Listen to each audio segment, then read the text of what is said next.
like to welcome everyone to our discussion this morning on gender responsive climate change budgeting. We're looking forward to a timely and a lively discussion.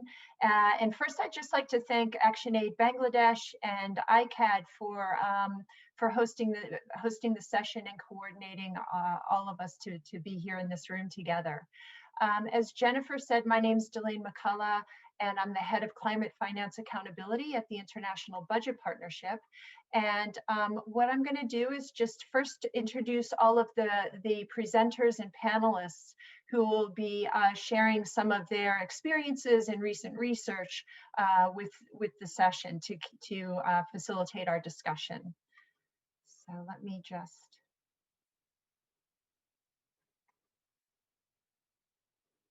share my screen here.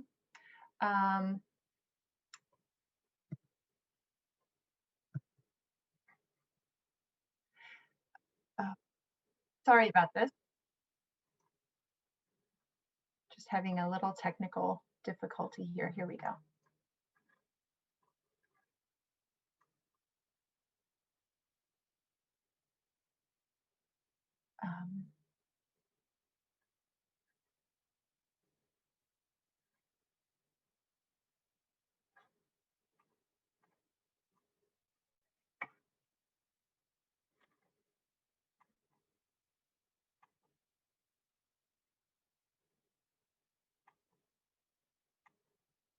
Sorry, I'm just having a little bit of trouble. There we go. I'm just going to go through and introduce, as I said, our presenters and our panelists today. To start with, we have Tanjir Hossain, who's the lead of climate resilience and who's the lead of resilience and climate justice at ActionAid Bangladesh. We have Dr. Sandra Guzman, who's the founder and coordinator of the International Alliance's Climate Finance Group for Latin America and the Caribbean. Sejal Patel is joining us from she's an environmental economics researcher at the International Institute for Environment and Development. We're very lucky to have Isabel Islas Arredondo, who's the head of the Performance Evaluation Unit at the Ministry of Finance of Mexico. Liane Schalatek is the Associate Director of the Heinrich Boll Foundation, Washington, D.C., as well as a member of this Green Climate Fund. We've got Madhukar Upadhya, who's the Regional Climate Change Finance Expert at the Undp's Bangkok Regional Hub and has been working to support governments and other climate finance actors and gender finance actors in the region. And then closing out our session today, we'll have Asghar Ali Sabri, who's the Director of Program, Policy and Campaign at ActionAid Bangladesh. So that's welcome to our panelists and presenters, and our rapporteurs who are going to be recording and making sure that we have all the follow-up for the session will be Anhara Rabbani, who's a Program Officer with the Resilience and Environmental Sustainability at ActionAid Bangladesh. And Tariqul Hassan Rifat, who's a fellow in the Resilience and Climate Justice Unit at ActionAid Bangladesh. So thank you all for joining us. And we look forward throughout the session to be hearing from all of you. Just to get us started, before we begin to present the research, I just wanted to give a little bit of background. Sorry, I'm struggling with the technical aspect of just making sure.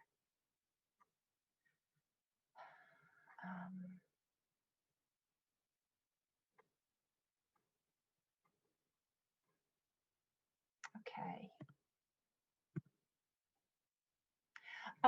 Just by way of background, for over 3 decades, governments around the world have been, as well as international institutions, civil society organizations, and other stakeholders, have been working to reduce gender inequality by tackling the structural, policy, and cultural factors that lead to that contribute to gender inequality. and they've been using various policy and planning tools in order to do that. And one of these is what's been typically referred to as gender responsive budgeting, or GRB, which is basically a way for governments to link. I mean, obviously, for governments to take action, they need to develop sets of goals and plans for reaching those goals.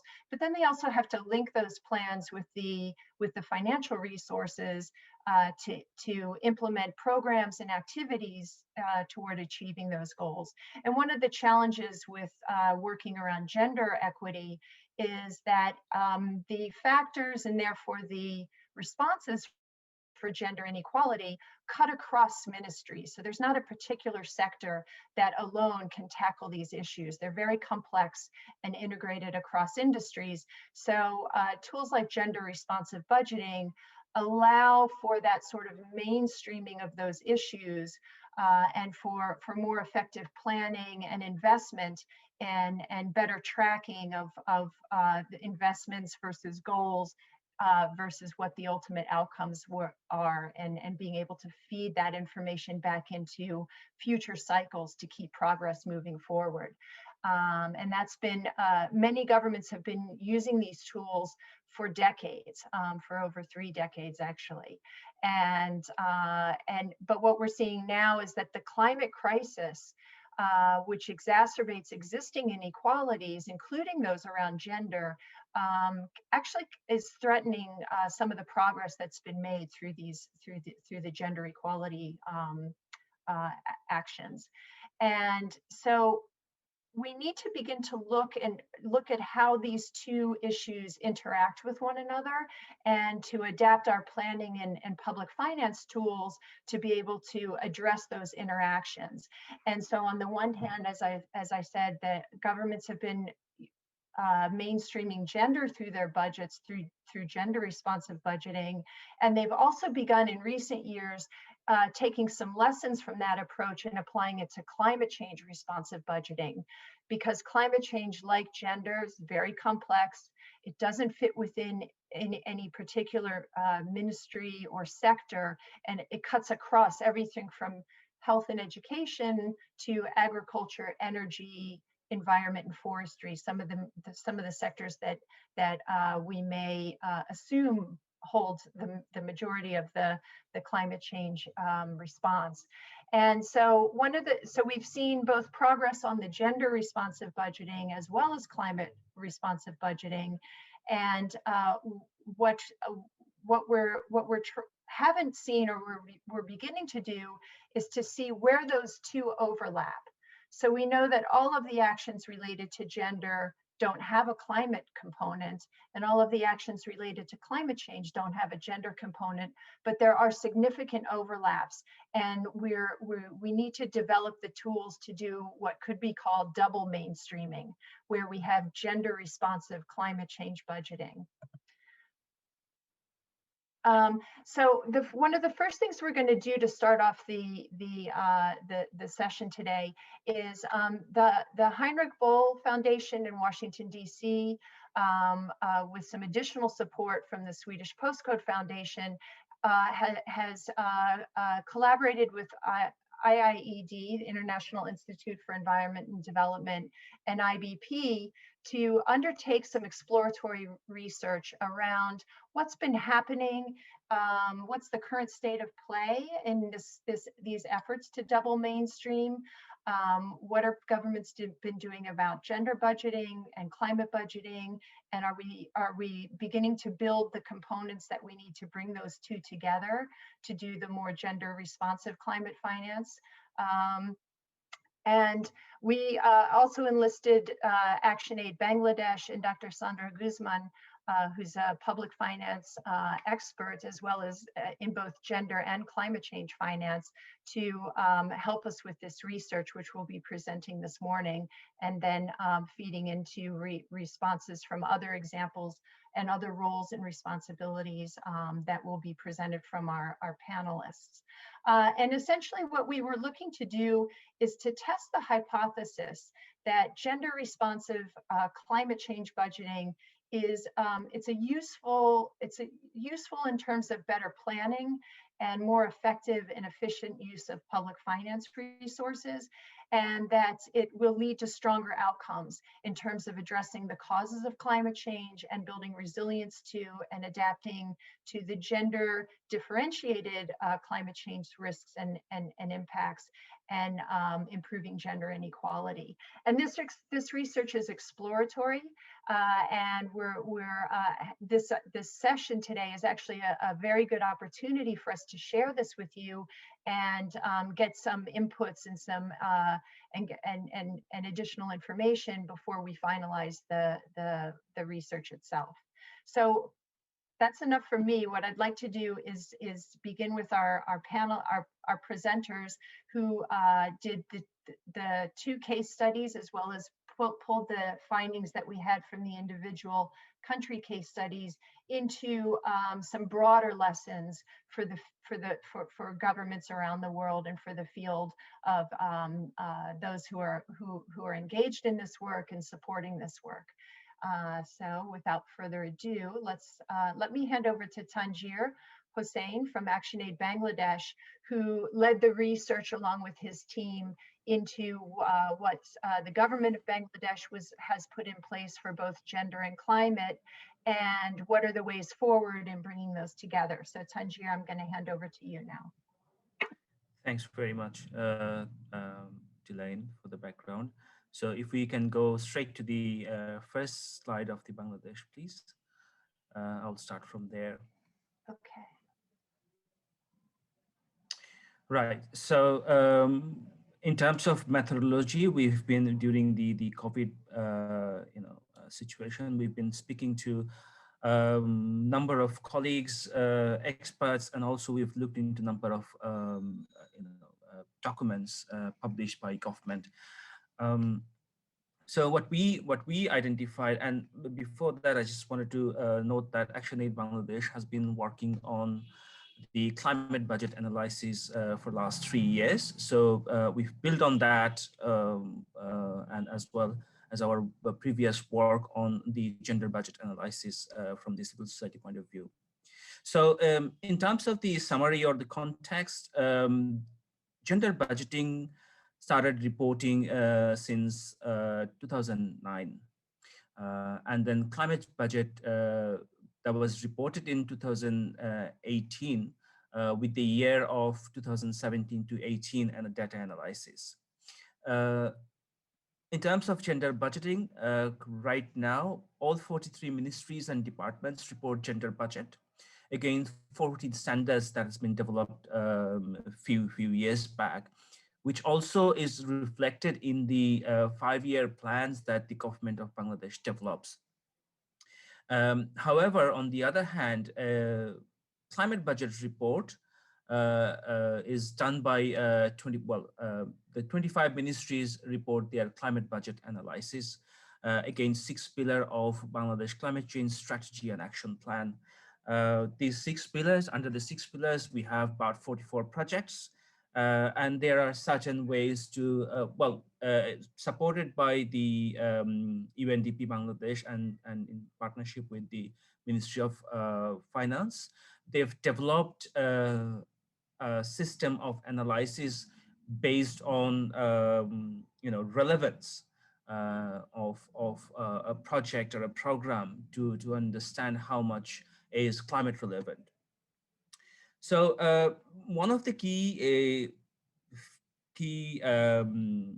I won't say challenges, one of the key elements that we identified that while gender budget process is widely known, the process of climate budget is not widely known among the civil society members or even with the government officials as well in some cases.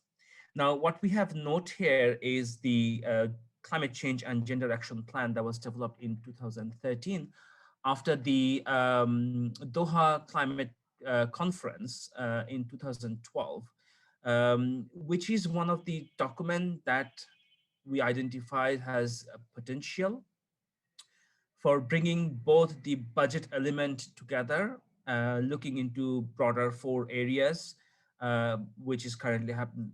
The climate change and gender action plan is looking into It's food security, social protection, comprehensive disaster management, infrastructure, and mitigation and low carbon. Now, these four areas are among these six major pillars of the Bangladesh Climate Change Strategy and Action Plan. Next slide, please, Delaine. So when we were looking at the expenditure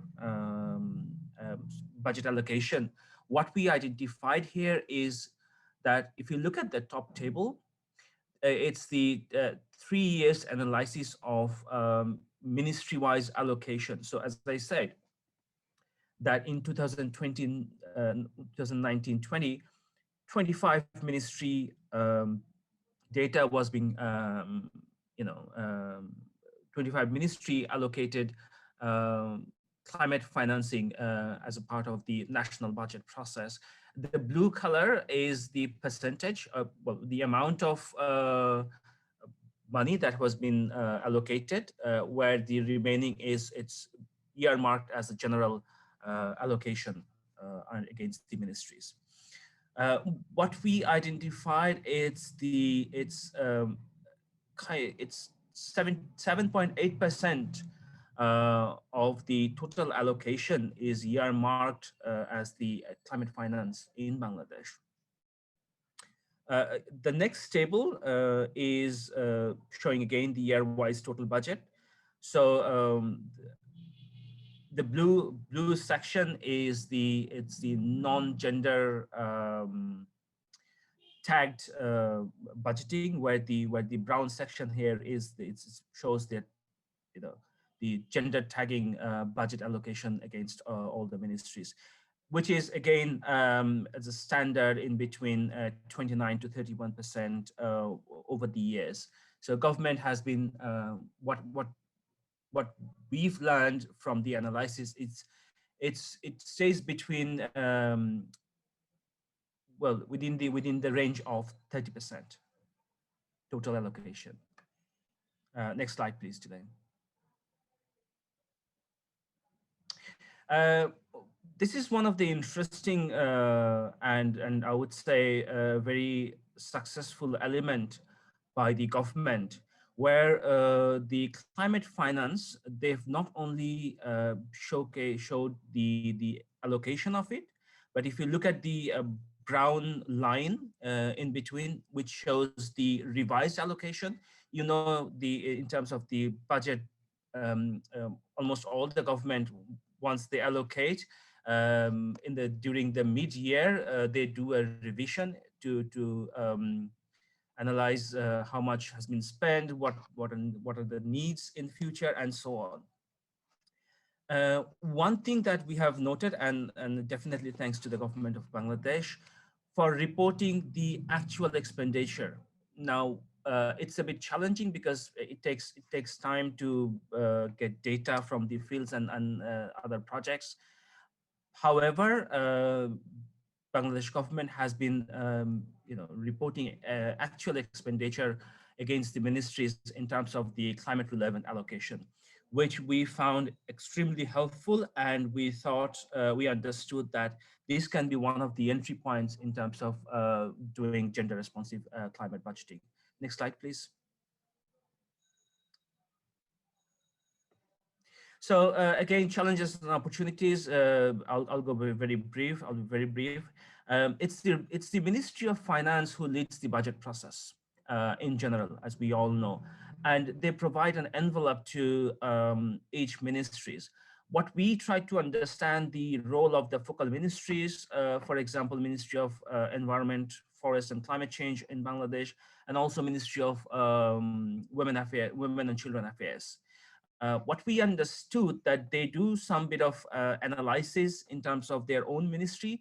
However, when it comes to working with the other ministries, for example, Ministry of Fisheries or Ministry of, for example, Road and Transportation, we found there's this lack of coordination between the ministries in terms of how this budget allocation, whether we say climate budget allocation or gender budget allocation. So there's a huge gap, and we think that's one big area which needs to be focused in future. The other area we identify is the effectiveness of the budget. For example, if we construct a bridge in one of the remote areas, which will be used by both men and women, maybe we will be looking at it from the point of, okay, 50% will be benefiting women and men. However, what we did not realize or identified from any of the document is whether their actual assessment of how it's effective to both women and men on various areas. So it remains more of a subjective matter in terms of measuring effectiveness. Same goes with the looking into the effectiveness of measuring how effective it is in response to climate crisis. There are existing mechanisms and policies. Each ministry have a gender focal point, a climate focal point, a planning focal point. So if we can utilize that, if we can use that as an entry point again, we think this can provide a great opportunity. Next slide, probably the last one. Delaine, please. Yeah, so what we thought of the way forward is the government, after 5 years, government is working on revising the climate change and gender action plan. We would again recommend that this is one of the key entry points, and we look into that from the point of gender responsive climate budgeting and implementation. Definitely, we will need to improve the existing budget reporting process. There are existing channels. However, how do we further strengthen it? For example, which leads to the next process is strengthening the audit process. Government's own department within the Planning Commission, Ministry of Planning, we can work on strengthening that. That can be one of the key measures that we should take. Absolutely, what we need to do is capacity enhancement of the stakeholder, and I would say what we identified is the capacity enhancement of the government officials who are working on budget as well as project implementation can be one of the first steps. And finally, what we are advocating for is to do a joint task force of all the ministries, civil society members, private sector, because we are all working on achieving, gender equality and address climate change. Up there and hand over to Sandra for the Mexico part. Thank you. Thank you so much, dear Tanjir. I will have the pleasure to introduce you with the case of Mexico. So I would like to ask if they can put the presentation. Thank you so much. So let me start giving you a little bit of context about where is Mexico regarding these topics. It is very important to say that Mexico has been working to create a legal framework and institutional arrangements and policies to work on both gender and climate change. However, the interest in these topics have been changing also in function or relation with who is in the power. We have been observing that when certain head of states are interested in these agendas, then further institutional arrangements or further policies are strengthening. However, we notice as well that when the head of the country is not necessarily interested in these topics, then the agenda changes a lot. So, and I'm going to explain a little bit why is this relevant when we talk about budget. In Mexico, the government changes every 6 years, and every 6 years it is important to advocate for the inclusion of climate change and gender in budgets following the actual institutional arrangements and legal framework that are in place. But however, one of the things that has been progressing a lot, regardless of who is in the power, is the work that the Finance Ministry is doing regarding transparency. The Finance Ministry has been trying to increase transparency in the allocation of public expenditure, and based in a lot of work, there were created 8 annexes in the public budget where ministries can report how much do they spend in specific or key agendas that are cross-cutting agendas. And precisely one of those annexes is related to gender. for the reduction of inequality between women and men. And another annex is related to climate change, mitigation and adaptation actions. So every single year, ministries are in a way obligated to report how much money are they spending in these two agendas separately. The government that is now in the power started in 2018. And one of the elements that was positive is that there was created a national development plan, which is the most important planning instrument in the government. And this national development plan included, as part of the vision of this plan, the necessity to comply with the Sustainable Development Goals, where gender and climate change and other agendas are included. So this has been a positive, let's say, framework in this present government. However, this government has been also implementing policies such as the austerity policy that has been affecting the availability of resources to invest in specific programs, particularly those that are related to gender and climate change, as we will explain just now. Next, please.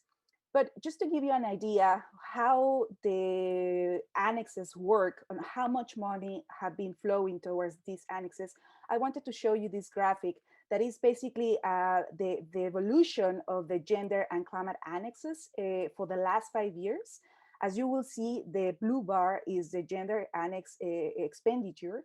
You can see that has been increasing in the last 5 years, which is a positive tendency. However, in the case of climate change, as you can see in the orange bar, has been rather changing, growing and decreasing along the time, and not necessarily following a pattern, but like the trend is mainly towards the decrease in terms of the availability of resources to tackle climate change. But to explain a little bit more how these annexes actually work, we wanted to explore what is the behavior of specific sectors, because as you know, gender and climate change are cross-cutting agendas where different ministries have a role to play. So what we did in this work that I will present is we analyzed how two sectors, in this case, agriculture and welfare sector, have been mainstreaming, or to what extent they have been mainstreaming gender or climate change in their planning processes, as well as in their budgetary processes, to understand better how far is Mexico doing at the sectorial level beyond the evolution of the annexes. So in the next slide, please, what I want to emphasize is that based on the National Development Plan that I was mentioning before, that has included the perspective of the sustainable goals, all the ministries in the Mexican government created their sectorial programs. So in the case of the sectorial program of agriculture, it actually includes, the sectorial program in the agriculture sector includes goals related to gender and climate change. However, in the case of the welfare sector, we identified that the welfare sector only includes goals related to gender, or some of the goals are related to gender, but it doesn't necessarily mention a relationship with climate change, although it recognizes the necessity to transit towards a more sustainable development, but it's not emphasizing a specific relationship between the sector and climate change. In this sense, both sectors, agriculture and welfare, report to the gender annex, mentioning how much they are actually spending on this agenda. However, only the agriculture sector reports to the climate change annex, while the welfare sector is not reporting that they are spending money related or climate relevant. In this case, there are areas where both gender and climate change converged, particularly in the agriculture sector. But in the case of the welfare sector, there are certain areas where both gender and climate change might converge, but this is less clear, and I will explain a little bit more about this specific relationship between gender and climate change in the welfare sector. So in the next slide, please, Delaine, I'm going to show you it's the panorama of what is happening in the case of the agriculture sector in terms of spending. This is, I'm going to mention in terms how much is the agriculture sector in the gender related to gender, and how much are they spending on the climate change annex. And what I'm going to mention is the actual percentage that in relation to the total budget of the sector. So for instance, in 2019, the agriculture sector reported that 5.6% of its budget was gender responsive or gender relevant, while they say that by 2020, 7.9% was gender relevant. As you can see, there was an increase in the allocation of resources to the gender annex, even in the context of the austerity policy of the government.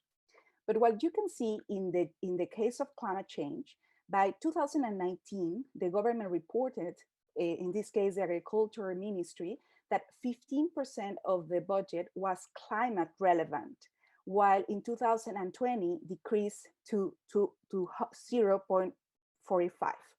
You can see an important decrease in this case in the climate change agenda. And of course, you can ask if this is related to the austerity policy, if it is just a matter of there were some cuts in the sector, so therefore they prioritize other areas besides climate change, or what type of things could explain this dramatic decrease, I would say, in relation to the gender budget. Some others consider that that this tendency might reflect the interests and the priorities of this country, of this government, that where gender is more relevant than the climate change agenda, and this is obviously something that we can discuss because there is a massive discussion about how important is climate change in the present government. But if we combine those areas or those programs where gender and climate change converge, these would be around 17% of the total budget of the agriculture sector, which means that an important part of the agriculture sector budget is related or is promoting gender and climate change in their implementation programs. While in the case of 2020 was only 0.23%. I mean, there was a decrease only in 1 year about how much money is available for these agendas. So this is the case of the agriculture sector, and we will discuss a little bit later about that. So the next slide, please, Delaine. This is the case of the welfare sector. As you can see in the first graph, this is the relationship with the gender budget.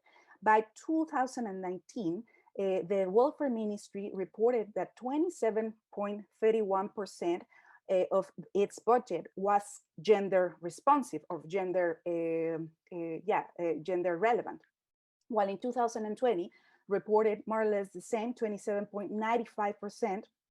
It was actually a little increased.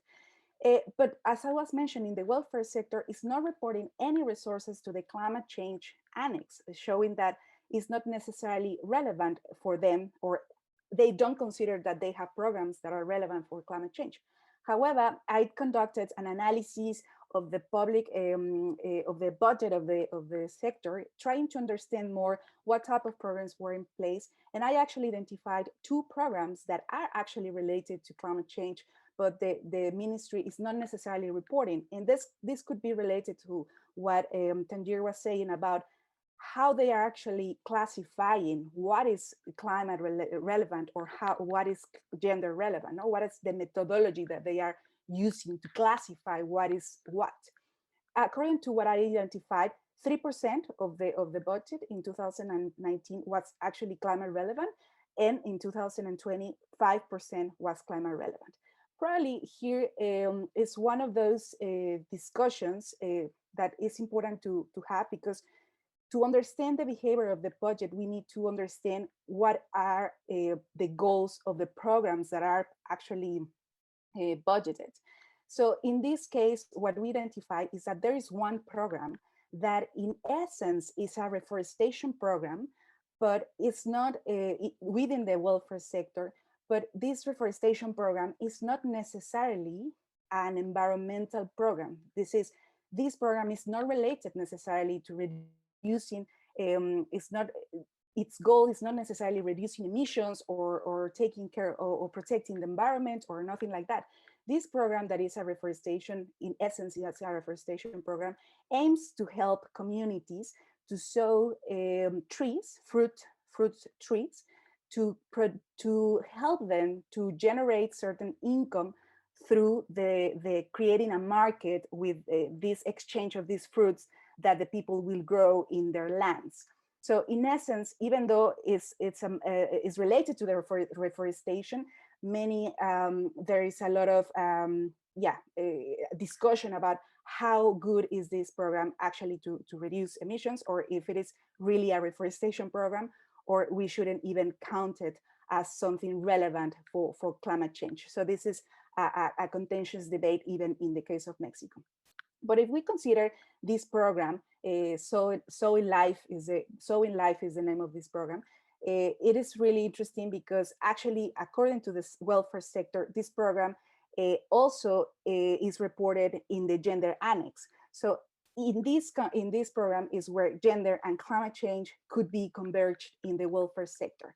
And if we consider that program, it would represent around 9.9% of the total budget of the sector in 2019, and represented 4% in 2020. So it's an important part of the budget of the sector. Next slide, please.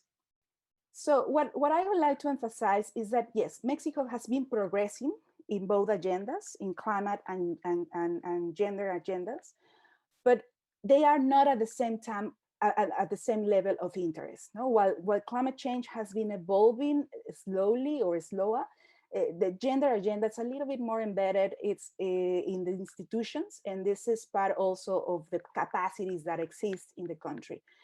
So what we found is that there is not evidence that in Mexico has been applied a combined perspective to mainstream gender and climate change in the public budgets. As I was mentioning, there is a progress in terms of transparency, and I'm sure Isabel from the Finance Ministry here will tell us more about this progress that has been taking place on transparency. But there are a lot of things that need to happen still to really achieve this mainstreaming process. And one thing is the legal framework compliance. There are laws in Mexico in place that need to be complied because the laws are actually asking to the ministries to invest on gender and climate change separately, but this is not always the case. Not all the ministries are complying with this. So the first thing is legal compliance. On the other hand, of course, it is important to keep strengthening and creating capacities at the national and at the local level to really understand what we mean when we talk about gender or climate relevant budgets, no? Because it's not always clear. So it is very important to create better methodologies to internalize and mainstream and to improve the way that ministries are reporting to these two annexes. Because as Tanjir was mentioning, it's not only about the number, how much are you actually spending, but it's a matter of effectiveness. How we know that that amount of money that you are spending is actually reducing the gender gaps and is actually helping us to reduce emissions or to reduce the vulnerability in case of climate change. So it's not only about the number, but about the effectiveness of that budget. And finally, it is important in the case of Mexico to keep increasing and to ensure that there is sufficient budget to dedicated to the programs that are gender and climate relevant. And it's not only about what we saw with the austerity policy, is that it's not only a cut in the budget, it's a relocation of budget. And sometimes the big discussion in Mexico is that it is okay when you have a policy to do more efficient your expenditure. But the problem is that we have been noticing and analyzing that a lot of the money that has been cut in one sector has been reinvesting in other. And what we analyze is that a lot of the money that has been cut in other sectors are being directed to the production and exploitation of oil, gas, and coal in this government, which is really not associated or not coherent with the climate change agenda, for instance. So it is important to improve the existence of resources, but also to relocate those resources that are causing the problem.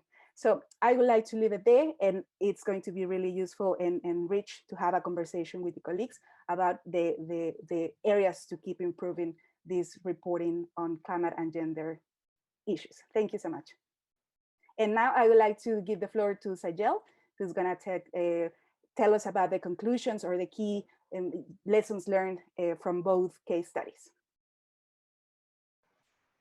Great, thanks Sandra, and hi everyone.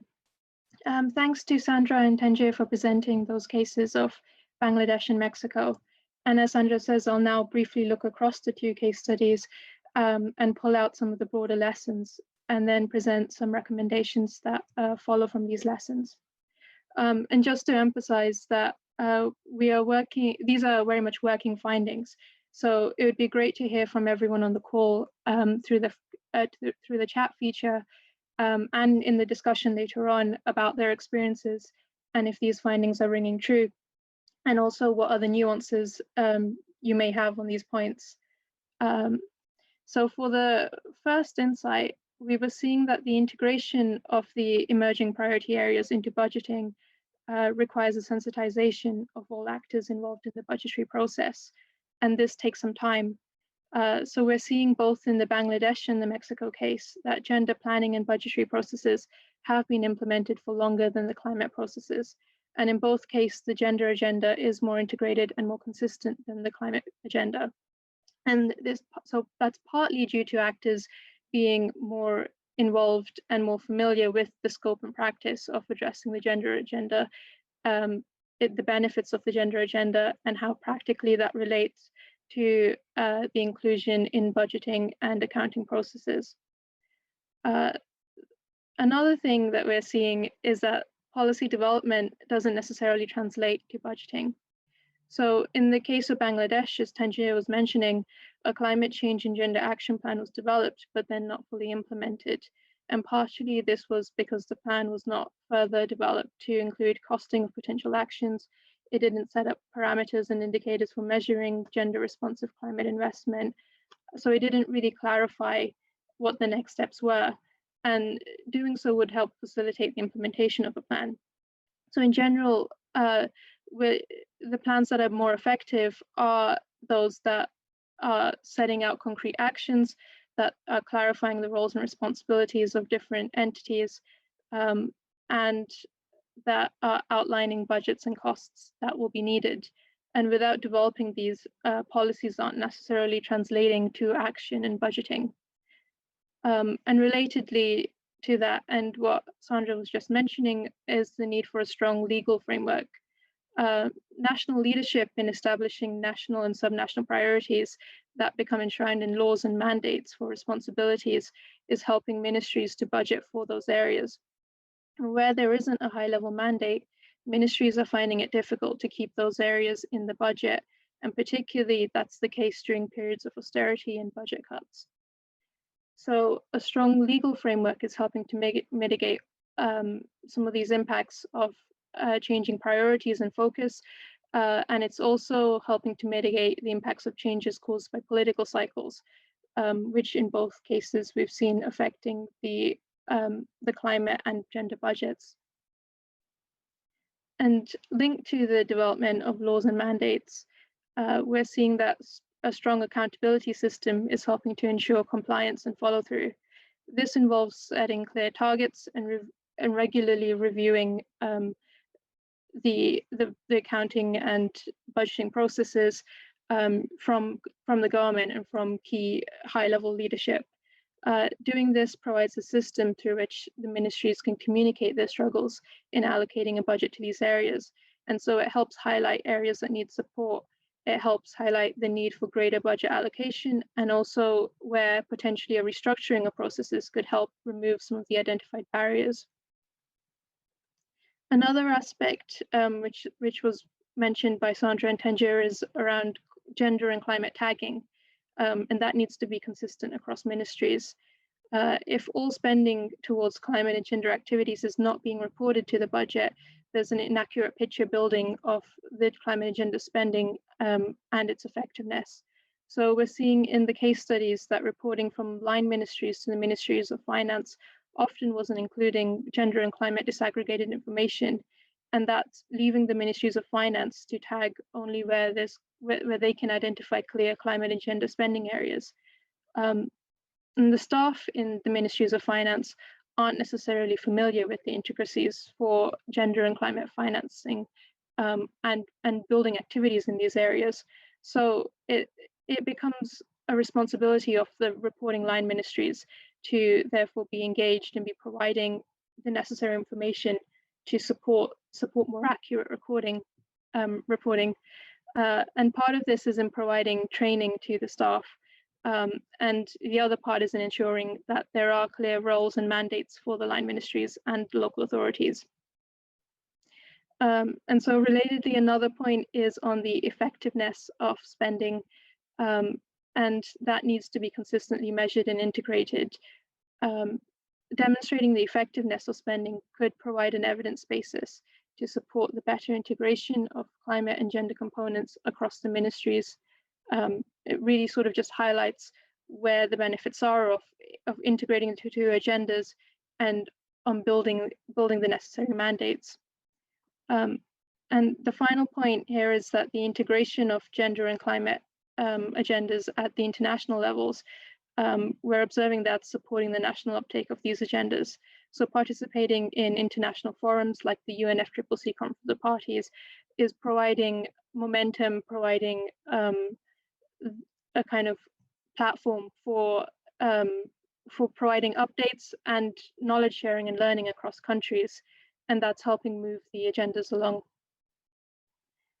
So now, just to go on to the next slide, I'll quickly talk through some of the recommendations on the gender responsive climate change budgeting insights, and yes, just sort of what follows from the takeaways that we're seeing.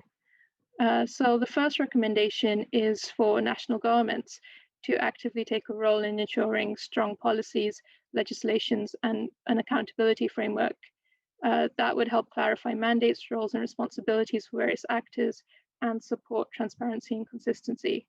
There are a number of areas and processes and actions that governments can take to support the agendas effectively. Then there's the provision of capacity and training. So that involves providing periodic and locally relevant training, and that needs to be built across sectors and to support all actors to understand, internalize, and incorporate the principles of gender equality and climate change, as well as on the budgetary processes relevant to each actor. This needs to include all staff, from high-level decision makers to technical experts. And so national and local governments, partner entities, and agencies all need to be taking the lead to ensure training and capacity development for all staff. Another recommendation is to continually improve the budget reporting methodologies and processes. This can be strengthening by ensuring that they contain the information disaggregated by cross-cutting priorities such as climate agenda and integrated across these cross-cutting priorities. And disaggregating by programs of work.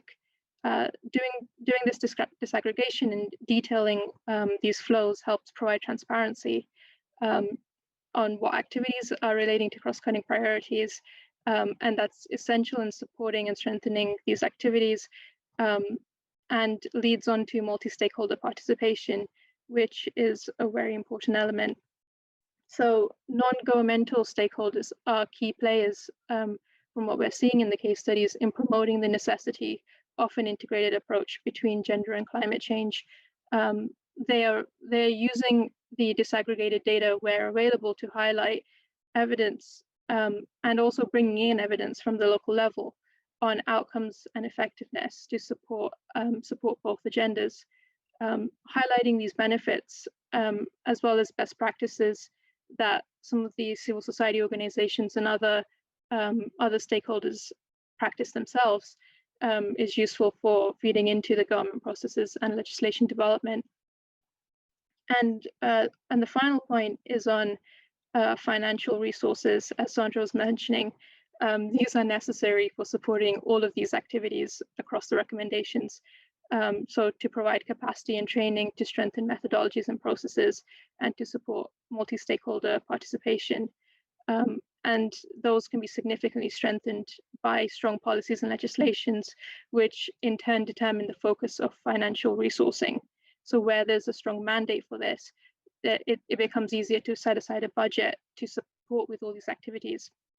So that's a very brief overview of some of the areas we're seeing as key to move forward in bringing these two areas together and supporting stronger gender responsive climate change budgeting. So it'd be great to hear everyone's reflections on some of these areas. And now to hand back to Delaine. Thanks, everyone.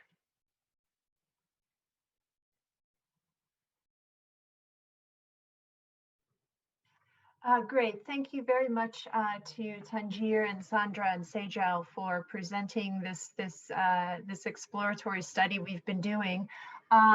We're running slightly behind schedule, and I see that there haven't been questions entered into the Q&A segment, which we were going to break for now to just do some clarifying questions around the research itself.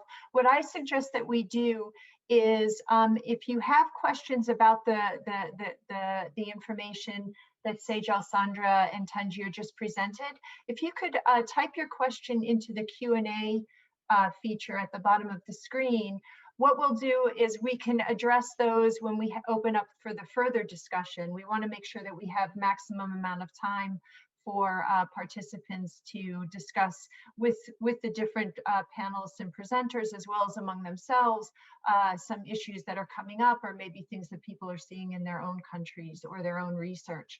So what I'd like to do then is to move forward into the panel discussion.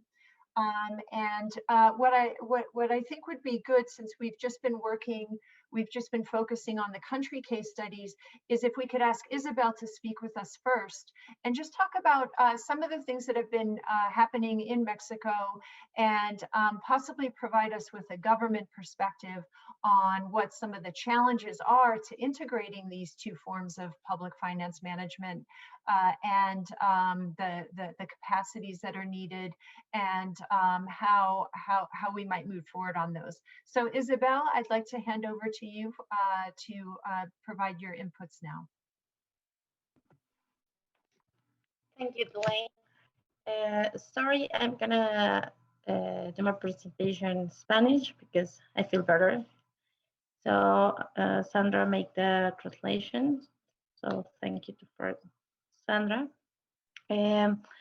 Bueno, pues en efecto, como ya decía un poco Sandra en la presentación con el caso de México, nosotros hemos tenido avances importantes desde el ámbito institucional como normativo, y se ha tenido avances en aspectos de planeación y de transparencia presupuestaria, que ha permitido tener los avances que ya ha comentado Sandra.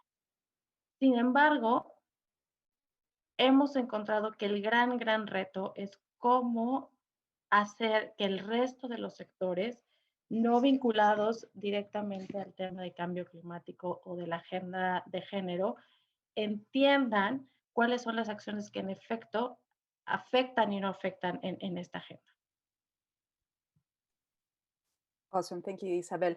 So Isabel is emphasizing that, yes, Mexico has been working a lot in this creation of policies, legal framework, and institutions to deal with climate change and gender. However, the big challenge that Mexico is facing is how to engage all the ministries that are not necessarily related directly to climate change or gender, or they don't see it as relevant necessarily in their planning processes. And the key challenge is how to engage them in the work that the finance ministry is doing, for instance, through these budgets, how to engage them in the actual elaboration of these annexes, for instance. Y eso quedó muy claro cuando intentamos, bueno, cuando nos tocó coordinar todo el proceso de planeación derivado del Plan Nacional de Desarrollo que ya también se comentó, que era muy complicado tratar de hacer entender a los que estaban haciendo los programas sectoriales de cómo ir permeando las acciones que sí están vinculadas a cambio climático o a la agenda de género en su día a día. Y esto está muy asociado porque pese a que en México tenemos un gran avance en términos normativos e institucionales, que se han visto reflejados en hoy podemos hacer un análisis puntual de cuánto dinero está gastando en X o Y sector y a través de los anexos transversales del presupuesto podemos saber cuánto dinero está destinado. La verdad de las cosas es que detrás de esas cifras hay también muchos errores de medición ante la inexistencia de metodologías y de esta taxonomía que te da la claridad de las acciones que afectan y que por tanto se vuelve sumamente relevante desarrollar metodologías lo antes posible para estos anexos transversales de tal suerte que nos den información puntual y también generar capacidades entre los servidores públicos de las dependencias, que son quienes reportan de manera directa el presupuesto en estos anexos. Thank you. Isabel is emphasizing that one of the examples of the challenges that they are facing as finance ministry that is in charge of the planning process is precisely in the incorporation of the National Development Plan, where all the ministries have to reflect all these agendas. And for instance, it was difficult to engage ministries that are not necessarily related to climate change because in Mexico, the climate change agenda has been led by the environmental sector. So other ministries probably do not perceive that they should include goals related to that agenda. And that was a challenge. And what she's saying is that the annexes have been very useful to know how much has been spent in one or the other sector. So they know now how much has been spent on gender or climate change. But the problem or the issue to be tackled is that they don't always know what type of information is behind those numbers. Sometimes those numbers are not necessarily created or those numbers are presenting sometimes mistakes or interpretation or subjective interpretation of what is gender or what is climate change. So that's why in her point of view, it is very important to create these methodologies, these taxonomies, to better qualify or to better classify what is climate finance or what is gender relevant budget. And then it is very important to keep strengthening capacities in all the ministries to keep providing better information to these annexes, for instance.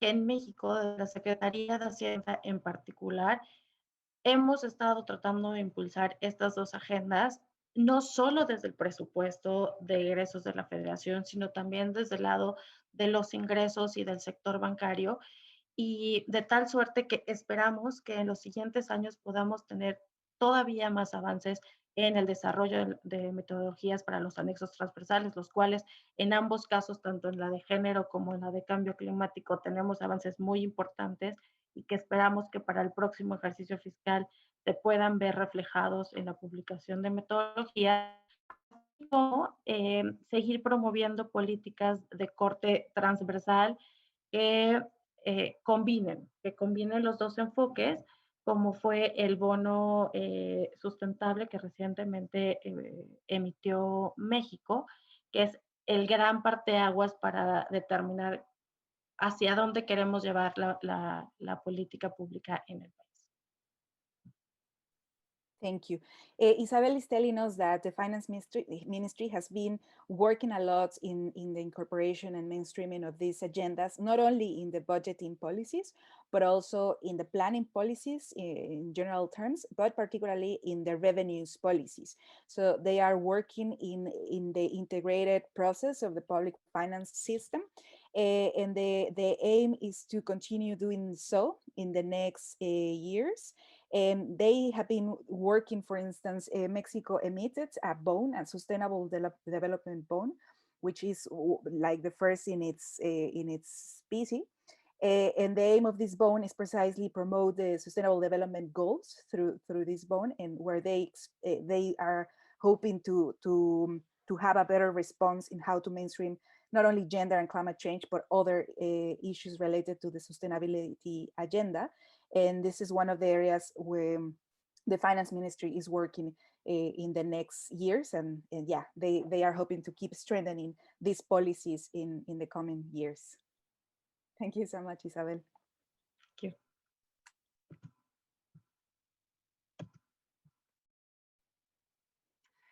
Thank you very much, Isabel, especially since you woke very early to join us today. And thank you, Sandra, for helping us with translation. What I'd like to do now is to move sort of out of the country context and ask Liane Schalatek to speak with us about the role of international climate finance, as well as speak to some of the progress over the last decade in linking the gender and climate finance discourse. So Liane, I'll hand over to you now. Great, thanks very much. And I hope you can hear and see me, and really appreciate the opportunity to be here today. So as Delaine said, I just wanted to contribute a couple of remarks, appreciating the strides that have been made in linking gender equality goals and outcomes to climate finance and the governance, disbursement, and implementation of climate finance. That's the international momentum that Sejal in her remarks had mentioned. Such integration is indispensable to acknowledge and act on the fact that climate change impacts and efforts are not gender neutral again. And I think it's both a matter of ensuring that climate finance can be most effective and that still too scarce financing and funding is used in the most efficient way. We've heard that by promoting multiple benefits, but I would add here, it's also a matter of promoting and protecting human rights, providing climate justice, and thus it's a moral imperative, especially of the way governments act and spend. Over the past 10 years or so, there has been quite some process, but still a lot has to be done to make all climate finance, not just the minority shares, and that's both on the international and the domestic level, truly gender responsive. The IPCC, the UNFCCC have all stated and reiterated that gender equality and the effective participation of women are important for all aspects of climate change. We had tons of UNFCCC decisions over time promoting and highlighting the obligation of all parties to actually contribute to achieve gender responsive climate policy in all relevant activities under the convention. And gender has become a standing item for all COP negotiations. Within the international context, gender integration efforts are now made, even if to varying extent, at all multilateral climate funds under the convention, and with many relevant climate finance actors, including the UN agencies, MDBs acting as implementers of those funds. The Green Climate Fund, the largest multilateral climate fund, just in its first replenishment period, became the first international climate fund to integrate gender from the outset. It demands a project-specific gender analysis and corresponding gender action plan with its own budget for each project and program. Likewise, the Adaptation Fund, for example, has a gender commitment to not fund projects that do not integrate gender sufficiently. All major funds now have gender policies, gender action plans, and various levels of accountability for gender results. But again, while there is progress, still tons has to be done to really get to true gender responsive climate budgeting at the international level and related accountability. And so as the push to make climate finance at the international provision level more gender inclusive, this has to be matched by domestic efforts. And that's both for the ways that international financial flows, such as those channeled through international climate funds like the GCF, the JEF, or the Adaptation Fund, are implemented domestically, but also regarding countries' own domestic effort with related climate-related financing.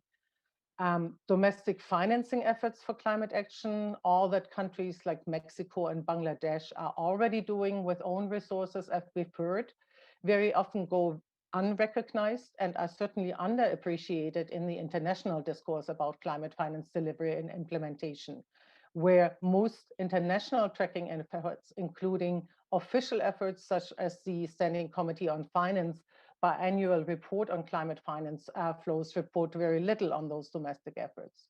So I think research like the one that we're presenting here helps fill this information and accountability gap, including with respect to all parties, developed and developing parties' responsibility under the UNFCCC. It also provides, and I think that's very important from a political point of view, a counter narrative to the notion that climate finance comes mostly from developed countries. And this is even more important as we are still dealing with the lack of accountability from developed countries fulfilling their own responsibilities on delivering the 100 billion per year, which were supposed to be delivered by 2020 in climate finance.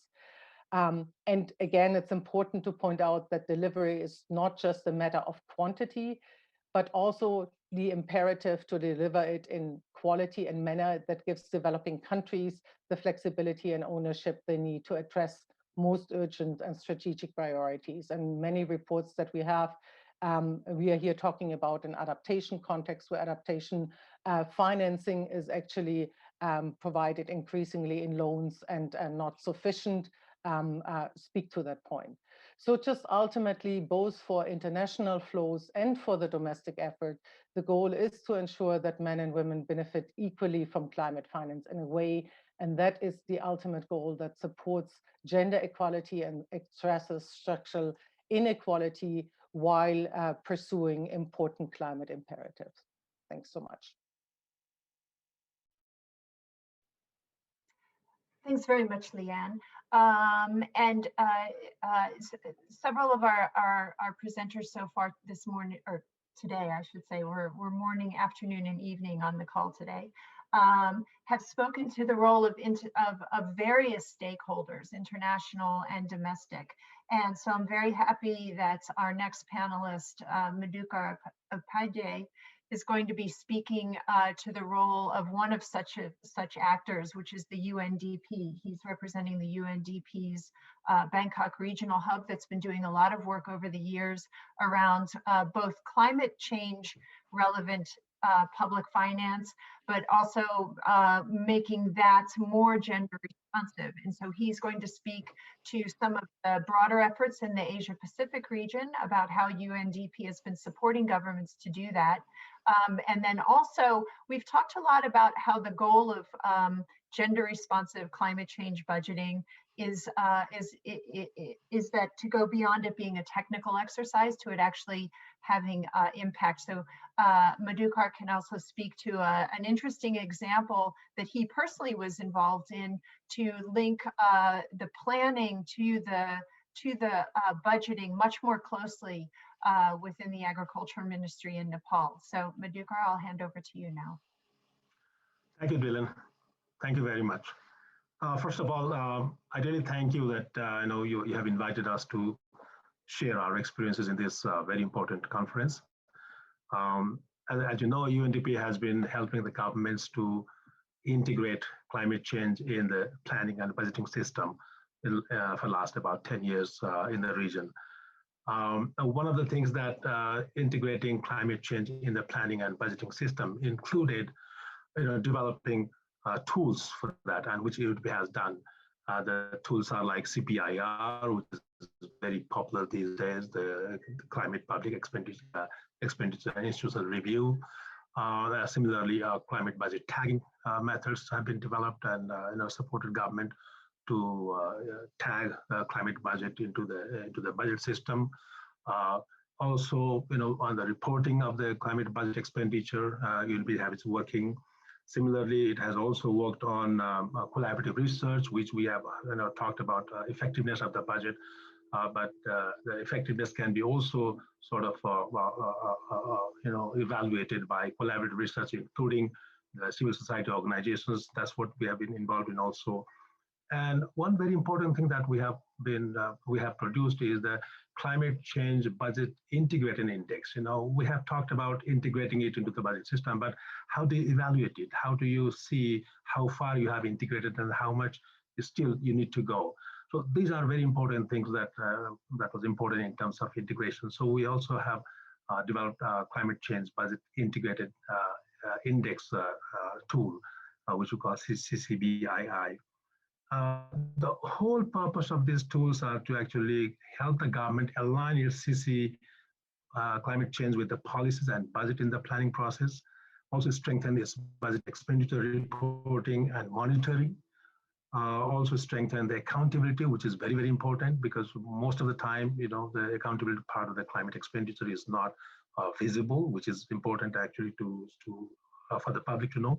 And analyze the budget allocation, because in many cases, sectoral difficulties, the nuances of the sectors are not included or are reflected in the climate budget planning. So these are the things that we are involved in. And now coming back to the gender budget, as we have heard from other speakers also, GRB has been there for a long time, and especially in the region, it was introduced sometime in 2008, 2009. And it was all really embedded, like Sejal said, it's embedded already in the system. Whereas the climate budget came a little late in 2012, 2013, and continued until like 2018. We heard also from the speakers that it was introduced in 2017 in Bangladesh. The problem with these two is, they are so independent and cross-cutting at the same time. Because they are cross-cutting, there is no ownership, actually, the ministerial ownership like you have in the sectors, because the ministers are sectoral ministries have their own objectives and agenda and goals. Whereas these cross-cutting issues are not, and there's no ownership. And we all realize that it's cross-cutting, so it's everybody's business. So it's sort of, it doesn't become a priority for the developers within the sectors. And that's what we had to push actually to make it, the sectoral priorities as well. The problem with that is also when you have, sectoral issues, and we also heard about the effectiveness of the investment. The GRB and the climate change budget tagging indicates how much budget is allocated and how much is expended, or expenditure reports tell you that, but it doesn't tell you what the effectiveness was in terms of reducing the vulnerability. So that was the most important part that we had to look at. So what we did is develop this climate change budget index, integrated index in 2015 to see or evaluate the integration level in 4 dimensions of the system: the policy, the system, accountability, and the development partners. These are the 4 key dimensions that the integration index is measured against. And it also was important to recognize, when you evaluate these against these dimensions, both gender and climate budget is tagged or identified after the planning is complete, which means the planning is already completed through sectoral lenses, and then you identify what part of that budget is related to climate and gender. So we had to also revert back that to bring it before the planning process, so that both climate and gender would be sort of, integrated into the planning process by thinking before that. So that was the priority for us. When we started this integration index to measure it against those 4 dimensions I mentioned, what we found out is in some of the countries, for example, in Bangladesh, you can see the progress in both policy, the system. When I say system, it's like, what's the budget circular? What does it say? What are the priorities set by the budget system? How much is climate prioritized in the budget system? So that sort of things also is looked at through these lenses. And some countries like Bangladesh has done pretty well in budget and policy in the performance of accountability. It has done quite good progress. Whereas in some countries like Cambodia, it's basically the CSOs who have taken forward the integrated this gender issues with climate change budget. And also, if you look at some of the countries like Thailand, where they have this new strategy they have introduced since 2018, which really emphasizes introduction of climate responsive, gender responsive climate budget into the system. So there are various types of sort of progresses made by the countries in getting the climate change budget into the system. But when you come down to the gender aspect, which is again the updated version of the CCBII, which is called CCBII++, which what it means is it includes, in addition to climate budget, also includes gender and human rights part of that climate budget. So now the integration of climate change budget is also considered or also includes the gender and human right aspects. So the tool actually helps you assess how much these three aspects have been addressed by your policies, your system, your accountability component of the system, and development partners, which is a key component of both climate change budget and gender budget. So now coming back to these examples from different countries, like I said, you see in some countries the policy is really doing well. In some countries the accountability part is doing well. But what we haven't seen in any of the countries in the region is the parliament has not come in, because this is where the budget is approved, and they have the they have this responsibility of like looking at the national issues in the budget, if it's reflected or not. And climate and gender being both important, the parliament members should be scrutinizing the budget through these lenses also, which hasn't come yet. But the efforts have been made to sort of bring parliament members also by developing handbooks and guidelines for them, so that they can look at the budget when it's produced, presented by the Ministry of Finance for approval. They can look at what sectors have considered these climate and gender, and what sectors have not done that according to the need of the state. So these are the things that we have done. And the tool has helped us assess periodically to see what progress have we made and which part is lacking, so that we can orient our focus towards that component, so that we can improve our strategy, plans, and policies. At the same time, also capacity of the civil society organizations, for instance, to improve the accountability, or also parliament members. So these are the things that the tools have helped us. And the last thing that I want to mention is, doing all this is fine, but unless you have gender concerns included before the planning, like I said before, the integration does not really happen in a smooth way. So one step that we went further and tried to do was improve that tagging system a little bit, which already was established with tagging criteria and method, and the process were established. What we did is we changed that a little bit to sort of bring both gender and also, if possible, human right into that tagging system. Now, what it does is, and we have introduced that in one of the ministries here, the key Ministry of Agriculture, what it does is, before the planner proposes a budget, climate-related budget, to the Ministry of Finance, the planner has to look at 3 questions and answer these questions before presenting the budget. And that is, the first thing is how much the planner has information about the vulnerability that this proposed budget is going to address. That's number 1. Number 2 is, who is it going to help or support to reduce the vulnerability or increase resilience in terms of the beneficiaries, including gender segregation. So the budget planner has to understand that the investment he's proposing will support this sector, these people, even giving the numbers of people benefited from that investment. The third thing, which also we heard a little bit about from the speakers before, is when the planner is proposing a budget, which is climate related, also needs to link to the national objective of the SDG and NDC, because we have to remember we have limited resources and we have to address all these commitments and our domestic and global commitments of meeting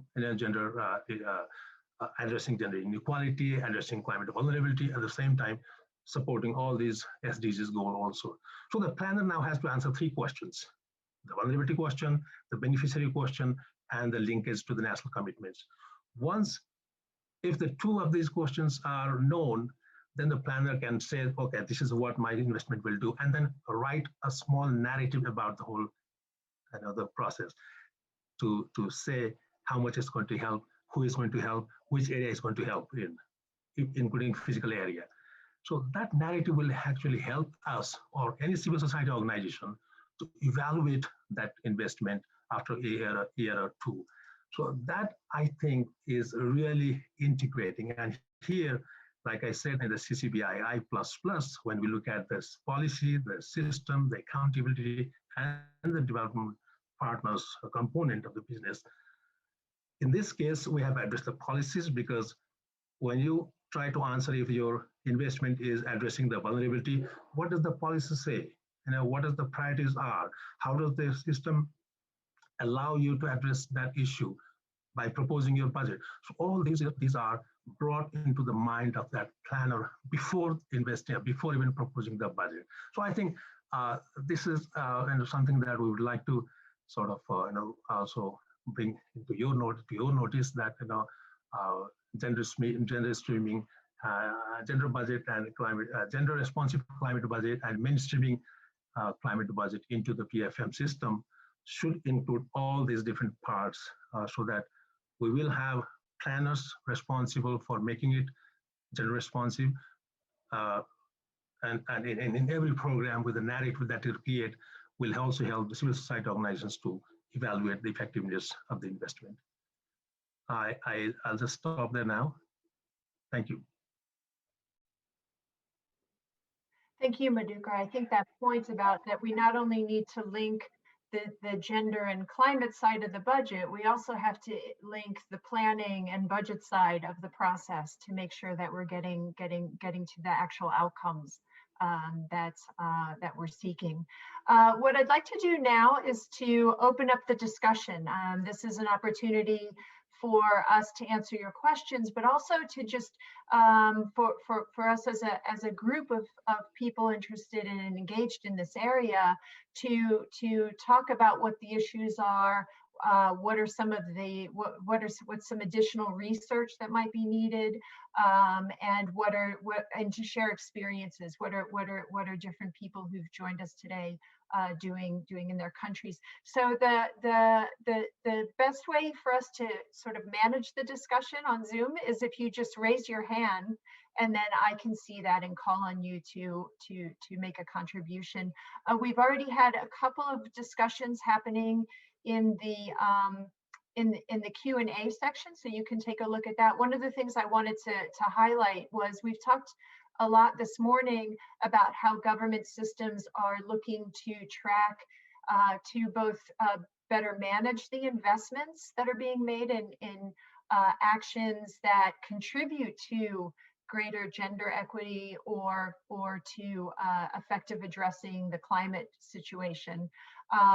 But we haven't really talked about the challenge for governments and civil society and other actors in both identifying and making sure that we are also looking at any policies or actions that may be undermining either of these 2 agendas. So for instance, when it comes, if you look at a revenue policies related to climate change, you may have a situation where a government has enacted a fuel or carbon tax as a way to create the incentives to use less fuel and therefore reduce emissions. But at the same time, they may also be subsidizing the oil and gas industry, as Sandra mentioned. So that's a really interesting challenge, and thanks for bringing that up in the Q&A. So why don't we go ahead and open up to the panel and the audience and the presenters and begin the conversation.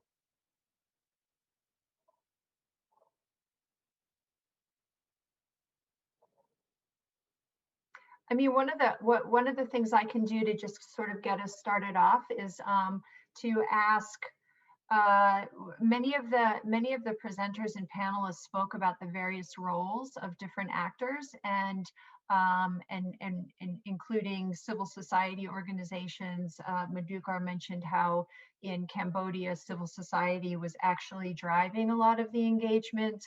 Tanjir mentioned the efforts to create a multi-stakeholder task force where government and civil society can come together to improve climate change, gender responsive climate change policies and actions and monitoring. So one of the questions that I have for the panelists and the presenters is, what are some ways that governments and civil society can come together and other stakeholders can come together to advance this sort of effort to double mainstream? How can governments reach out to civil society, and how can civil society institutions like the Undp and the Green Climate Fund and Heinrich Boll can begin to open up a dialogue and have a broader approach to addressing these issues? Is there anyone who'd like to take a first stab at that? Liane, if you would, let me see. You can just talk. Let me just come in. I think I'll probably speak from the background of our experience in international climate finance tracking, but I think there is some applicability there. And that goes very much to the notion of transparency and making information available, and allowing, for example, civil society with respect to budgetary information to take a closer look, to maybe challenge and look at numbers that are presented in official form by governments, be it on the national, domestic, or international level, and actually have the conversation jointly about, for example, why different efforts of tracking and accounting come to different results. Again, would bring in the example from the international level, where you see a lot of official discourse about how much climate finance is provided and for what purposes, where then civil society in their own accounting comes to very different results, both in terms of acknowledging the quantity and the quality of the finance that is provided. And I think the key there again is making transparent from both engagement sides what data is used, making more data available and showing methodologies, just to make sure that you have an option to compare and also learn, for example, from best practice application of some methodologies. Great, thank you, Liane. I wanted to actually, I'm going to put maybe Sandra and Isabel. I see Isabel still with us on the spot. I know that, for instance, in Mexico, there's often a lot of interaction between civil society and academia and the government. Perhaps you could tell us what you know about what's happening, both with the efforts to integrate climate and gender into the planning and budget process, but also the broader effort that Mexico is undertaking around integrating all of the SDGs. How are those state and non-state actors engaging around these issues? Isabel, si quieres platicar un poco del trabajo que están haciendo en materia de desarrollo sostenible con el presupuesto, and I can do the translation. Gracias, sí. Sí, desde hace unos años se hace un ejercicio de vinculación entre el presupuesto de egresos de la Federación, de todo el presupuesto, con cada uno de los ODS, de tal suerte que logramos identificar a nivel de cuántas acciones, no de cuánto presupuesto todavía, de cuántas acciones están vinculadas a uno o a otro ODS. Y esto, o sea, esto de alguna manera sufre lo mismo que los anexos. Si bien te ayuda a tener un primer panorama completo de vinculaciones, también está sujeto al conocimiento de los participantes en las secretarías. Entonces, todavía tenemos que seguir perfeccionando la metodología para evitar sesgos de conocimiento. Thank you so much. Isabel is sharing with us that for some years now, the finance ministry has been making an exercise to identify what actions in the budget are related to the SDGs, to the Sustainable Development Goals, but not necessarily how much budget is allocated yet. But they are trying to identify what actions are related to each of the SDGs. And the hope is to then go to another level and try to identify how much money has been allocated. But what she's explaining is that the key challenge, of course, is how to avoid this subjective perspective about which action goes to which goal, because sometimes it's a matter of capacity and technical knowledge about what is this relationship. And this is part of what has to be done across the ministries to be sure that what these actions are going to be reported are actually related to the SDGs in an effective way, let's say, not only in a subjective way. So that's why the aim is to keep working in a methodology to ensure that that relationship it's accurate. Sí, y nada más complementando, estamos justo abriendo pues un debate nacional, estamos buscando abrir un debate nacional al respecto, porque nos enfrentamos al tema de la doble contabilidad. Al ser los ODS tan complejos y completos, tenemos el riesgo de tener doble contabilidad. Un peso puede afectar más de un ODS.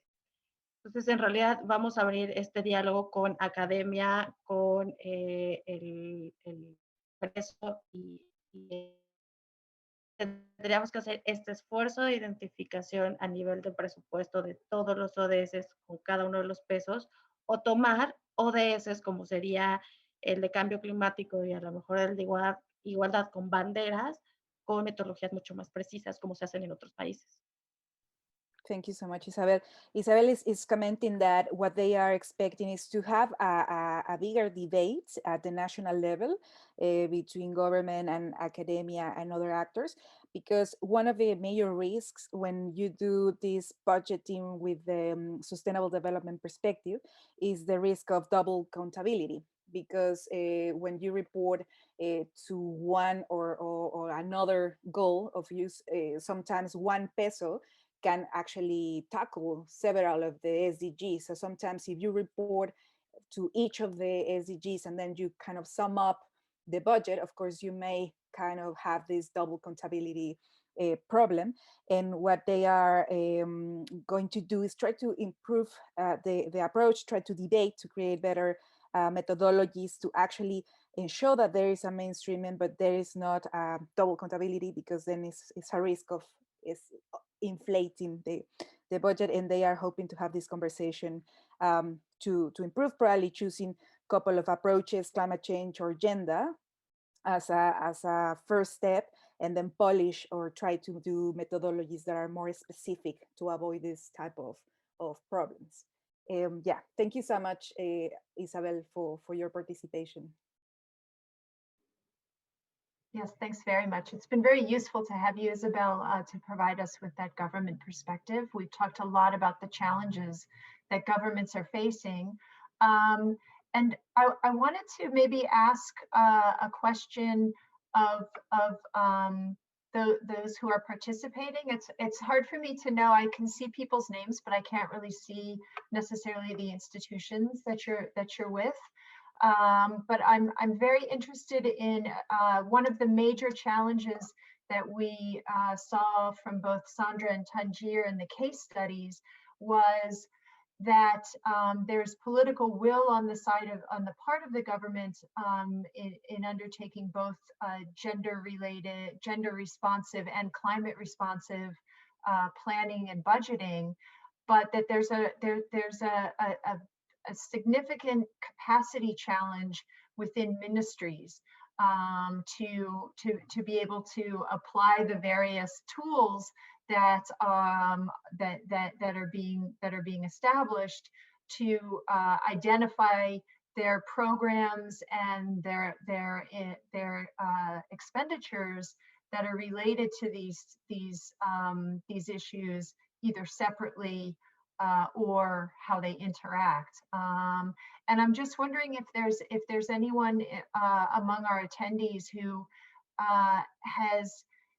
has any sort of experience related to supporting governments and improving the capacity of ministries themselves, ministries, departments, and agencies to more accurately and in a more informed way. I don't want to say tag, but apply sort of gender responsive, climate responsive planning and budgeting approaches.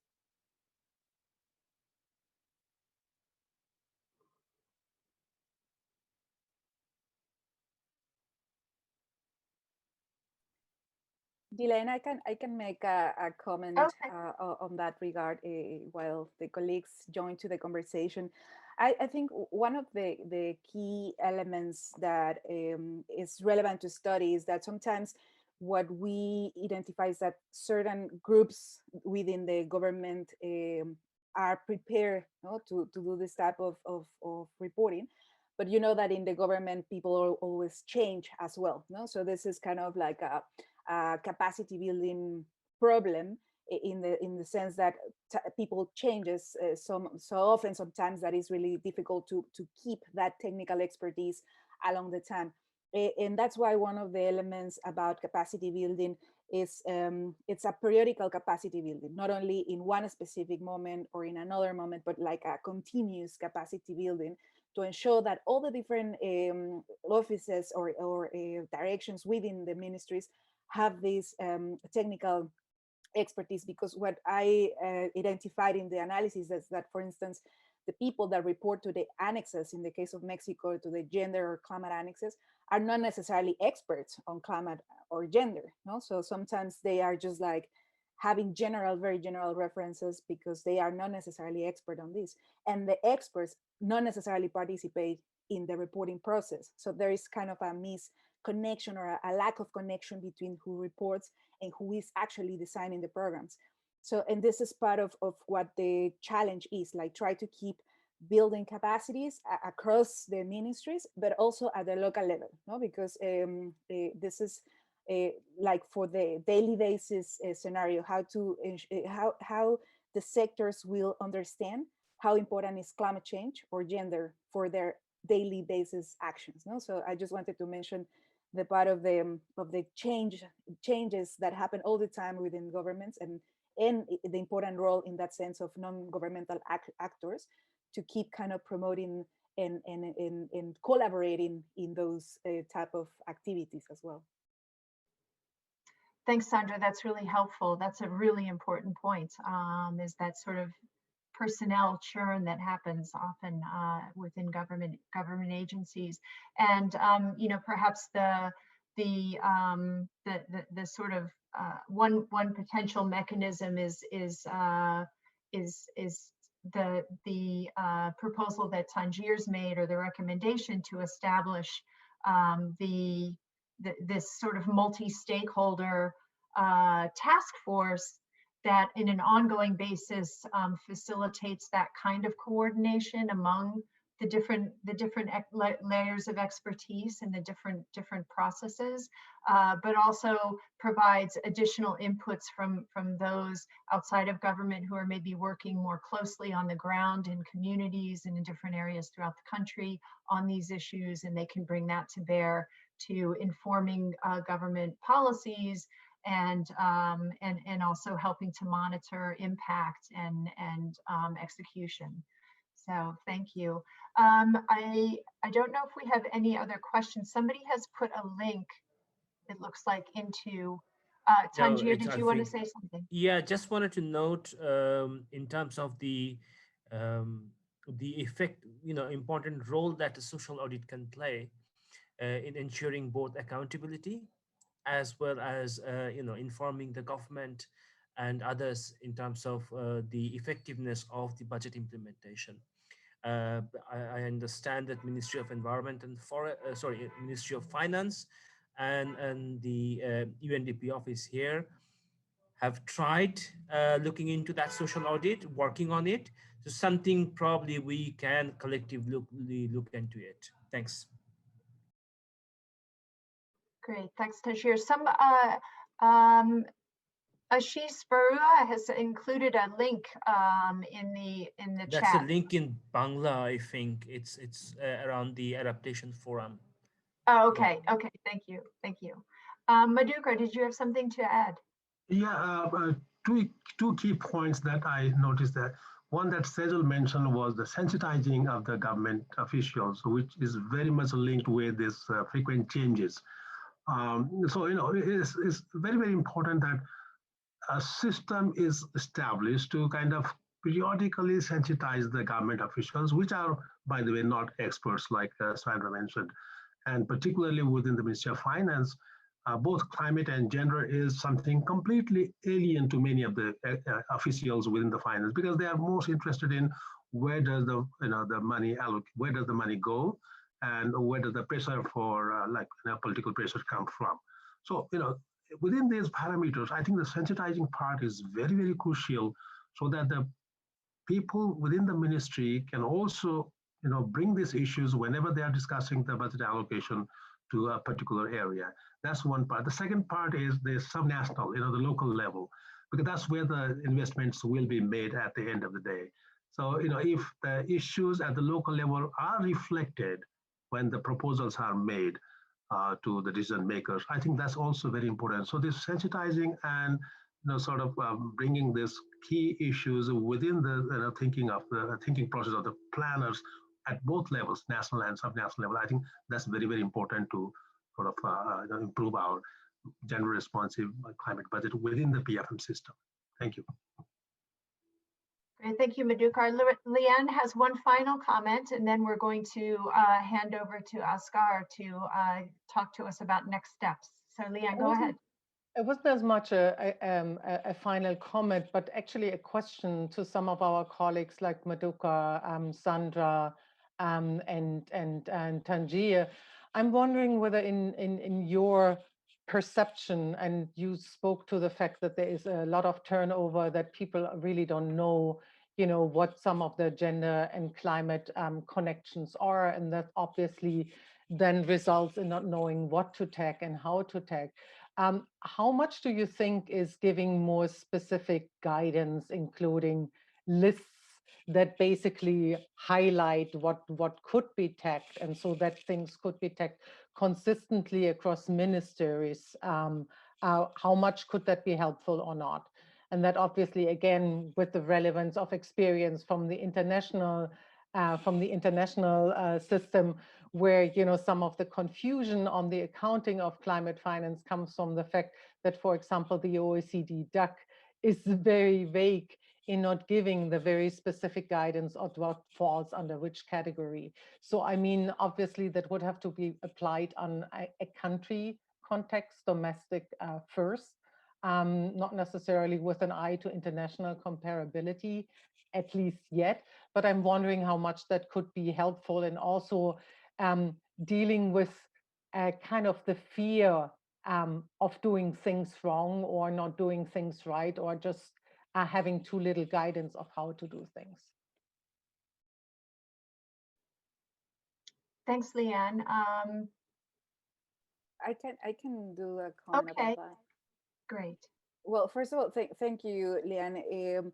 As someone that has been doing climate finance tracking for quite a long time, I think this is a very difficult question, because I think what we observe in the case of at the governmental level, and this is not only the case of Mexico, because I have been working with different Latin American countries, is that the planning process is very business as usual. So it's very difficult to change like categories or names in the programs that are in place in a country, and that doesn't, the window to really reframe or to restructure certain programs is very tight and slim, is sometimes very difficult.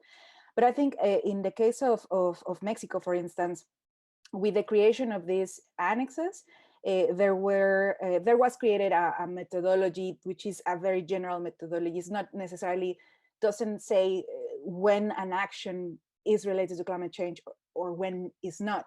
And I think this is very, very important to have, because if you are discussing with sectors that do not believe that they have relationship with climate or gender, they will tend to include whatever they consider it is.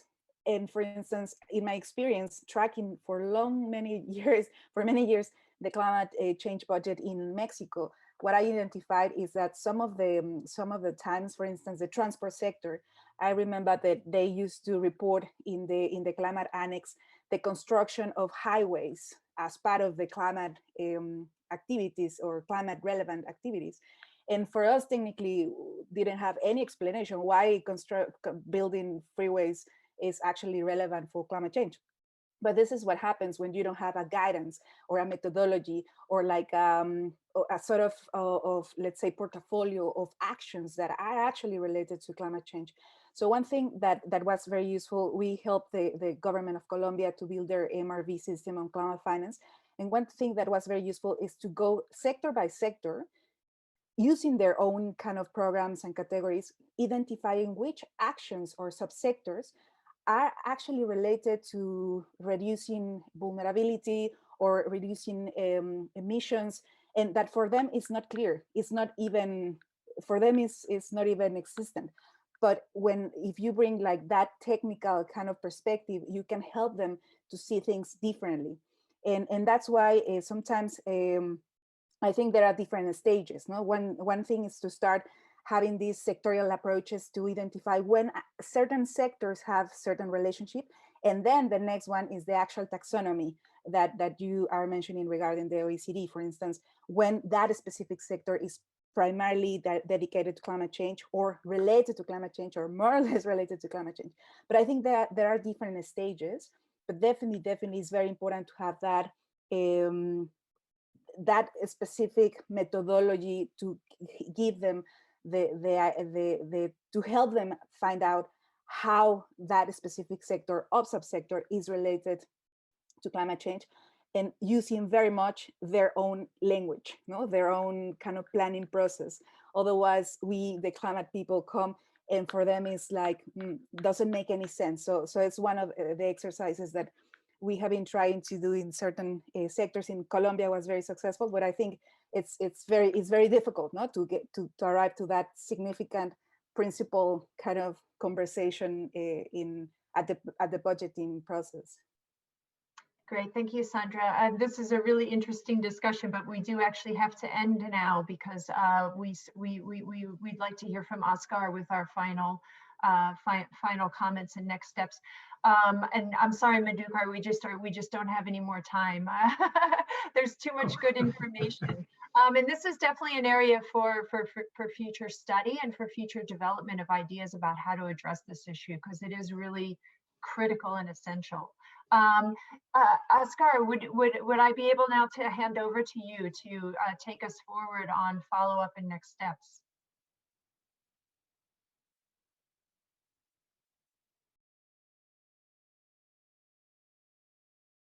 You're muted. You just need to unmute. Oh, sorry. There you go. I was going to say that, it's very difficult to make it, within a very little time, but I'll be very short and sweet in terms of way forward, because I have heard many things from many people. And if I just look at the major challenges shared so far, one of the biggest challenges described by the presenters as well as panelists is the capacity building and also knowledge gap. In Bangladesh, it came prominently, Bangladesh presentation, the knowledge gap across the ministries. So for this, as next step, what we need to do is to closely work, as some people have already mentioned, collaboration. So enter into collaboration with the ministries and different parts of the government to make things happen. So this is one area. And also we didn't focus much more on the spatial dimension of budgetary things because the discussion was much more focused on national level, but the local level dimension is also important. In relation to this, I think Delaine was trying to dig out with the participants during open discussion, but it didn't came out. So I would like to say that demand accountability should be strengthened as far as budget, gender budget or climate change budget is concerned. All I'm going to say is it's not only the budget allocation, there are other parts like implementation. So as far as implementation is concerned, it is the local government who is going to implement the budget. So local government has to be also simultaneously strengthened to implement the budget and make it as alongside there should be civil society budget accountability group around different thematic issues. I can remember ActionAid Bangladesh. ActionAid basically, ActionAid has a long track record of doing budget advocacy, forming with different thematic groups like women budget groups. Like we can think of climate budget group, we can think of gender budget group at the local level. And this budget accountability group could work as the demand accountability, reviewing the national budget and coming up with the critical solution. My colleague Tanjir has already mentioned social audit. Social audit will be one of the tools to hold the government accountable around the implementation of budget. So these are basically the way for us, and I'll just point out two more things. One is some of the panelists, one of the panelists has mentioned about the articulation between national and global processes around that. So there is no denying the fact that this discourse, budget discourse is very old, but the budget discourse on climate and gender is new. And for that reason, we have to create evidence nationally, and that evidence could be shared at the global level using different policy instrument already existing. So it has already mentioned by one of the panelists that even FCCC and other climate adaptation fund, finance, all these things are there. So to strengthen global level movement, so we have to create more evidence. We have to do more research on, I mean, this kind of exploratory research is much more needed for future. So this research would be used as the backup for strengthening global level advocacy around climate finance and other policies, just to make work the existing policy instrument at the global level. Last but not least, one of the recommendations made by during, I think is from Mexico, presentation from Mexico, that financing and resourcing, and I think at some point Liane has made reference to it. So it's not only claiming budget or framing budget. One of the most important fuel which is required for budget making is the financing or source of finance. So in addition to the ongoing advocacy around the gender responsive climate budget, we should also make alliance with other related national and global level streams around advocacy, like tax just claiming demands for raising revenue, and ActionAid is part of this campaign also. So the whole idea is the climate budget advocacy group shouldn't be seen in isolation, but for achieving the demand from climate budget, gender specific climate budget, we have to have allies with other like-minded entities, campaign forces, local and global. Thank you. That was all from my side. Thank you. Okay, thank you, Asghar, very much. So thanks to everybody today. First, I just want to thank our presenters and our panelists, Tanjir and Sandra and Sejal and Isabel and Liane and Madhukar. thank you very much for fueling our discussion today. And again, thanks to ActionAid Bangladesh and IIED for helping to coordinate all of the logistics around the session today. There were some really important issues. We've only scratched the surface, and we're just onto the hour. There's obviously a lot of additional work that needs to be done to explore the revenue side. We just looked at allocation and expenditure in our small study. There's the need to look beyond the national government to what's happening at the subnational level, and particularly around budget execution and monitoring. And then also we need to look at the accountability piece, the oversight, the audit, and how all of that not only identifies where things are working well and that we should do more of, but also identifies where things aren't working well. And that all feeds back into the very beginning of the system again for future planning and for future budget making. And we talked a lot about the need to provide a lot more capacity building and guidance to government actors throughout at all levels and throughout across all sectors in how to identify the gender relevance and the climate relevance of various actions and programs and activities and budgets. And then in addition to providing that guidance, also adding a component of perhaps oversight or checking, quality control. So for instance, we don't have anyone from the Philippines with us today, but at least their legal framework requires budget proposals that are tagged for climate relevance to be quality checked by the Climate Change Commission. So there's a lot of different actors and levels and various nuances. How do the state actors engage with the non-state actors, international finance? It's quite a complex thing, just like ecosystems are and just like our human societies are. But we're hoping that the research, the very exploratory research we've done and this conversation can sort of help move these issues forward and create some energy around different ways all of us can collaborate and think about new ways to approach these challenges and to share our experiences. So thank you very much, everyone who's contributed today and who's participated.